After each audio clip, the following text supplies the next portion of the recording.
I'm Steven from the DeHart company. Here to talk to you a little bit today about insulating your attic and air sealing. So it can get really hot up in that attic during those summer days, and a lot of that heat wants to get down inside the house, making it uncomfortable for the people that are living in there. So we're going to fix that. We're going to take all that old dusty insulation out and dispose of it, go back in, seal that attic plane or the ceiling of the house.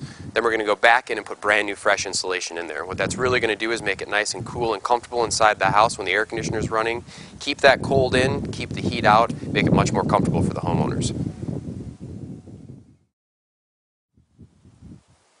First, let's take a look at removing the insulation from the attic. So this is actually an insulation vacuum. So all these hoses are going to be pulling the insulation out of the house, bringing it through this fan, and then collecting it in these bags. And we'll just recycle and dispose of these bags.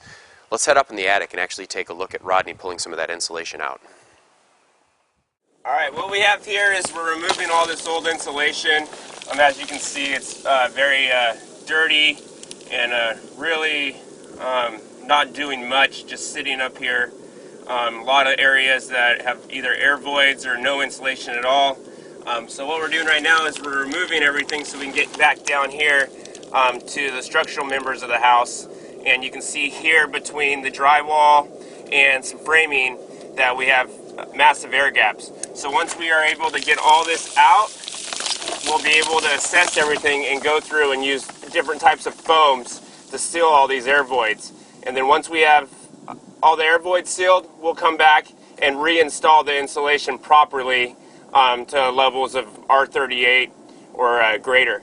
So it's probably the toughest type of work that we do, but is also the most vital if we want to get a fresh start and give these people the comfort and energy efficiency that they deserve.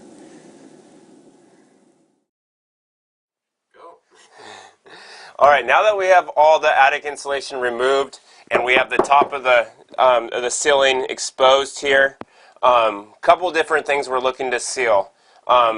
Over time, people like to put retrofit can lights, different lighting fixtures inside their ceilings, and they come and make these additions to the attic area, and they often don't take into consideration we now have air gaps that can leak out of the attic into the home. So we use these different types of foams we have to go through and seal these areas once we have the attic all clean. So here's a little example. It's real quick and easy. Just to foam everything, and this stuff hardens over time and makes it so no air can actually get through that area.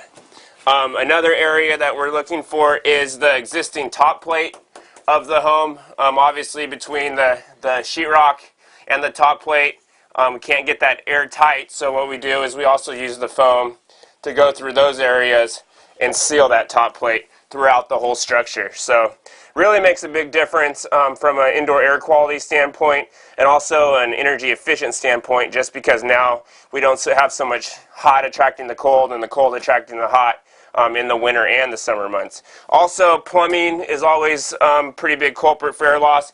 As you can see here, a large gap. Looks like they drilled a 2-inch hole for a 1.5-inch pipe, and then we're stuck with that hole. So what we do is just come through and completely foam all that in as well. So now we have an airtight seal. And then once this is all done, brand new fresh insulation on top.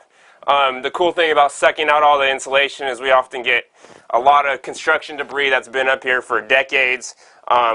Little bits of insects, rodents, things like that all go through the tube and we dispose of them. So start with basically a nice clean sealing, go through and seal it with our different types of foams we have, and then put that insulation back in, and really makes a big difference in a home like this. Alright, as you can see, we're back on site here at a DeHart residence. Here is our insulation scale. You can see we have it close to R44. From having no insulation and getting a full seal, and now seeing these levels, it's pretty dramatic difference. As you can see, all the insulation is now properly installed to around that R38 to R44 level throughout the whole attic.